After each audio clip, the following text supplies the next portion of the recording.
Hello my dear students, this is Swati Chawla.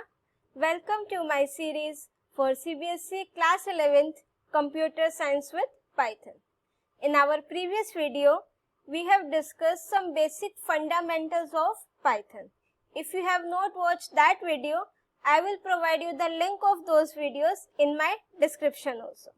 In this video, we are going to discuss about input and output functions in Python. For generally, input function is used to take input from the user.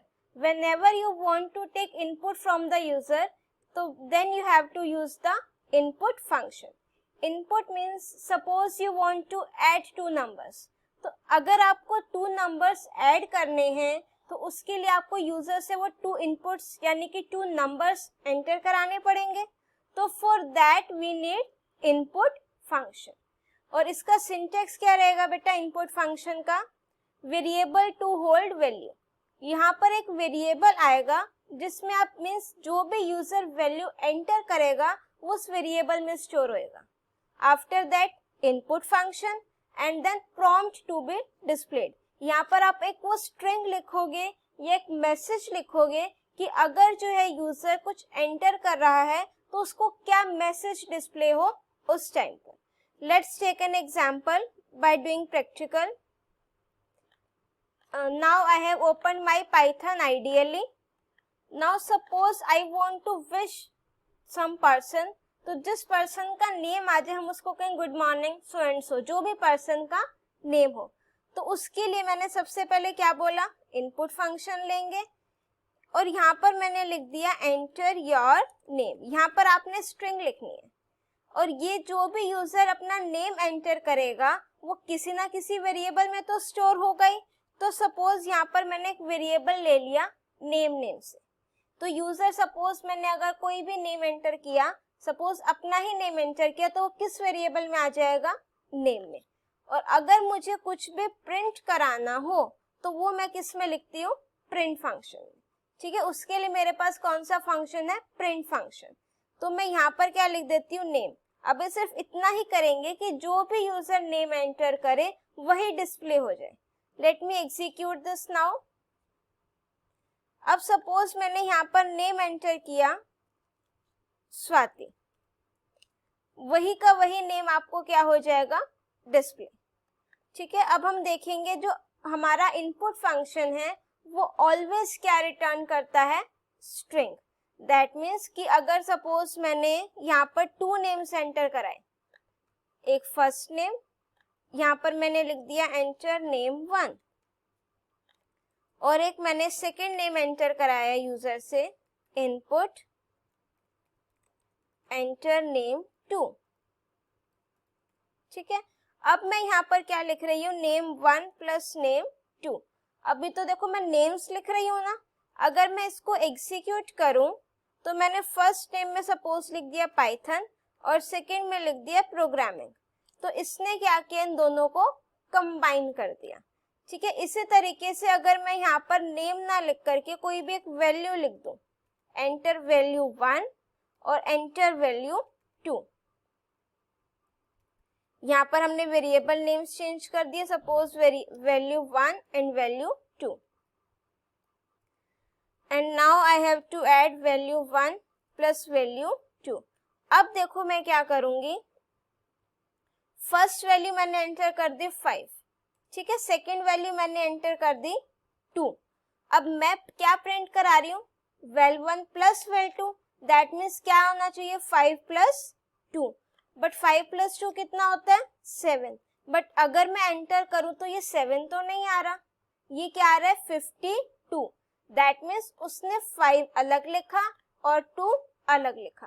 तो इन दोनों का addition, 5 उसके लिए एक separate string है इस तरीके से, 5 एक स्ट्रिंग हो गई प्लस 2 एक स्ट्रिंग हो गई.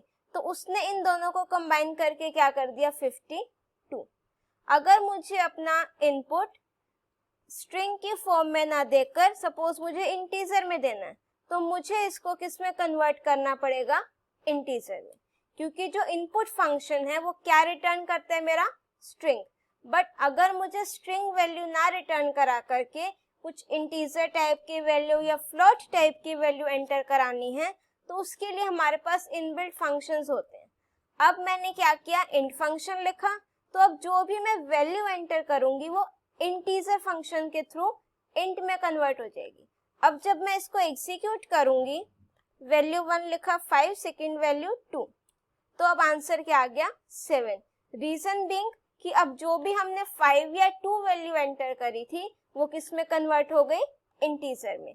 बट इसमें आपको एक चीज ध्यान रखनी है कि अगर आप इंट फंक्शन लिख रहे हो तो एग्जीक्यूशन के टाइम पर आपने वही वैल्यू लिखनी है जो इंटीजर में कन्वर्ट हो सके।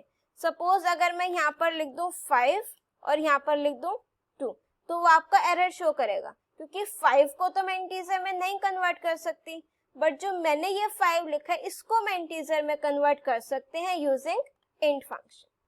सो this is all about input function. इसका मेन फीचर्स क्या है बेटा इनपुट फंक्शन के, it takes the input from a user and it always returns a value of string type, कि ये ऑलवेज मुझे स्ट्रिंग टाइप की वैल्यू को रिटर्न करके देगा। अगर मुझे कोई और टाइप की वैल्यू रिटर्न करानी हो तो for that I have to use inbuilt functions like integer हो गया, फ्लोट हो गया, कैर हो गया, इस तरीके से। Now move on to print function. Print function is used to display a string on the console. Console means your screen, कि अगर आपको कुछ मॉनिटर पर अपनी स्क्रीन पर कुछ भी डिस्प्ले कराना हो तो उसके लिए हम क्या यूज करते हैं, प्रिंट फंक्शन। अगर मैं इसको सिंपल सा देखूं बेटा, let me open my Python IDLE now. देखो यहाँ पर मैंने सिंपल क्या लिखा, val1 प्लस val2, तो आपकी वो वैल्यू प्रिंट हो जाएगी। ठीक है, एक चीज और देखो, पाइथन शेल ओपन करते हैं, यहाँ पर मैंने लिखा a इक्वल्स टू 10, तो दैट मीन्स a वेरिएबल जो है उसमें वैल्यू क्या आ गई मेरी 10। अगर मैं यहाँ पर लिख दूं प्रिंट a, देखो एक मैं लिखूं print with in quotes a और अगर एक मैं लिख दूं प्रिंट विदाउट कोट्स a, इन दोनों में बहुत डिफरेंस है। जो भी मैं विद इन प्रिंट फंक्शन में जो भी सिंगल या डबल कोट्स में लिखूंगी वो आपकी क्या कंसीडर होएगी, स्ट्रिंग, और वो स्ट्रिंग आपकी एज इट इज प्रिंट होगी। ठीक है, आई एम स्पीकिंग अगेन, ध्यान से सुनो, मोस्ट इंपॉर्टेंट पॉइंट, कि प्रिंट फंक्शन में आप जो भी सिंगल डबल कोट्स में स्ट्रिंग लिखोगे वो आपकी एज इट इज प्रिंट होगी। अगर मैं उसकी वेरिएबल की वैल्यू प्रिंट कराना चाह रही हूँ तो उसको आप विदाउट कोट्स लिखोगे। अब देखो इसी में ही थोड़ा सा हम एक्सप्लोर करेंगे। अगर मैं यहाँ पर लिख देती हूँ प्रिंट a, एक मैंने एक वेरिएबल लिया, उसकी वैल्यू क्या लिख दी 10। अब मैं जब प्रिंट करा रही हूँ तो मैंने विद इन सिंगल कोट्स क्या लिख दिया a, और अभी बताया मैंने आपको कि अगर आप विद इन सिंगल कोट्स लिखोगे तो वो आपका एज इट इज प्रिंट होगा। अगर मैं यहाँ पर लिख देती हूँ प्रिंट विदाउट कोट्स a लिख दिया तो दैट मीन्स उसकी वैल्यू प्रिंट हो जाएगी। अगर मुझे ऐसे लिखना हो प्रिंट मीन्स आंसर आ जाए a इक्वल्स टू 10, कि अगर मैं चाहती हूँ मुझे ऐसे आंसर मिले, तो अब देखो a इक्वल्स टू, ये तो एज इट इज आएगा, तो मैंने प्रिंट फंक्शन में विद इन कोट्स क्या लिख दिया a इक्वल्स टू। ठीक है, अब उसके बाद अगर आप चाहते हो उसी के आगे कुछ प्रिंट कराना है तो उसके लिए मेरे पास ये कोमा ऑपरेटर होता है, कि अगर मैं मल्टीपल प्रिंट स्टेटमेंट्स को कंबाइन कर रही हूँ तो उसके लिए मैं कोमा करके आगे आगे वैल्यूज लिख सकती हूँ। तो अब मैंने क्या लिख दिया a इक्वल्स टू, अब ये मैंने डबल कोट्स में लिखा तो ये a इक्वल्स टू आपका एज इट इज प्रिंट होगा। उसके बाद मैंने विदाउट कोट्स क्या लिखा a, तो ये उसकी वैल्यू प्रिंट होएगी। ये जो कोमा लगाया है ये आपका बाय डिफॉल्ट सेपरेटर क्या होता है बेटा, स्पेस। ठीक है, अब इसका सिंटेक्स देखो प्रिंट फंक्शन का, ऑब्जेक्ट्स मींस जो भी आपको डिस्प्ले कराना हो, इसमें मेरे पास 2 मेन आर्ग्यूमेंट्स हैं, एक सेपरेटर और एक एंड। सेपरेटर आर्ग्यूमेंट क्या है कि अगर विद इन प्रिंट फंक्शन मेरे पास मल्टीपल ऑब्जेक्ट्स हैं जिनकी मैं वैल्यू प्रिंट करा रही हूँ, अगर उनके बीच में मुझे सब में कॉमन सेपरेटर चाहिए तो हम वो यूज करेंगे। अभी प्रैक्टिकली बताती हूँ कैसे करना है। और बाय डिफॉल्ट इसकी वैल्यू क्या होती है, स्पेस। और ऐसी एक एंड आर्ग्यूमेंट होता है, उसकी बाय डिफॉल्ट वैल्यू क्या होती है, बैकस्लैश एन, कि अगर आप एंड में कोई वैल्यू नहीं दोगे तो वो क्या लेगा, उसको नेक्स्ट लाइन में कंसीडर करेगा। Let's do this practically. अब मैंने क्या ओपन किया, पाइथन इंटरेक्टिव मोड ओपन किया, अपना स्क्रिप्ट मोड। ठीक है, अब मैंने यहाँ पर एक यूजर से नेम एंटर कराया, नेम है तो उसके लिए मैं स्ट्रिंग में करा लिया मैंने, एंटर योर नेम। अब मैंने अगर उसको विश करना है तो मैंने लिखा ग्रीटिंग्स और उसके बाद उसका नेम लिख दिया। वो किस वेरिएबल में है, नेम वेरिएबल में। तो जब मैं इसको एग्जीक्यूट करूंगी, अब मैंने यहाँ पर नेम लिखा स्वाति, तो ग्रीटिंग्स स्वाति, या आपने जो भी मैसेज प्रिंट कराना हो। ठीक है, अब अगर मैं इस इनपुट को हम कमेंट कर देते हैं, कमेंट किससे कर सकते हो आप, single line comment using hash, कि ये आपका फिर एग्जीक्यूट नहीं होगा, जो मेरे पाइथन का इंटरप्रेटर है वो इसको इग्नोर कर देगा। ठीक है, अब देखो मैंने प्रिंट फंक्शन में थ्री प्रिंट फंक्शंस लिखे, Python, programming and then tutorial.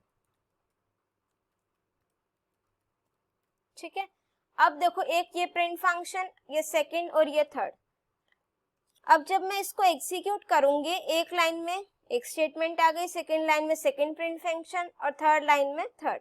But अगर आप चाहते हो कि ये आपकी एक ही लाइन में आए तो एंड इक्वल्स टू, मैंने यहाँ पर क्या लिख दिया, सिंगल कोट्स, या मीन्स एक सिंगल कोट के अंदर एक एम्प्टी स्पेस डाल दिया। इससे क्या होगा कि आपकी जो नेक्स्ट प्रिंट फंक्शन है उसकी जो स्ट्रिंग है वो उसी के आगे स्पेस दे करके प्रिंट हो जाएगी। एंड इक्वल्स टू, यहाँ पर मैंने सपोज स्पेस दे दिया। अब जब मैं इसको एग्जीक्यूट करूंगी तो ध्यान से देखो, पाइथन फिर space programming and then space tutorial. अगर मैं एंड फंक्शन में कोई भी आर्ग्यूमेंट नहीं लेती तो बाय डिफॉल्ट वो कौन सा आर्ग्यूमेंट लेगा बेटा, बैकस्लैश n। और बैकस्लैश n का मतलब क्या होता है, न्यू लाइन कैरेक्टर, कि वो आपका नेक्स्ट लाइन में मूव करेगा। आप चाहो तो यहाँ पर कुछ और भी दे सकते हो, सपोज मैंने स्टार स्टार लिख दिया और यहाँ पर स्टार स्टार लिख दिया। ठीक है, तो जब आप इसको प्रिंट करोगे तो ये आपका एक प्रिंट फंक्शन के बाद स्टार को अपेंड कर देगा। ठीक है, इसी तरीके से मेरे पास एक सेपरेटर आर्ग्यूमेंट होता है, वो क्या काम करेगा, इसको हम कमेंट कर देते हैं, ये मेरा मल्टी लाइन कमेंट होता है। मैंने ट्रिपल कोट स्टार्ट किया और एंड किया, दैट मीन्स अब वो इन 3 लाइंस को क्या कर देगा, इग्नोर कर देगा।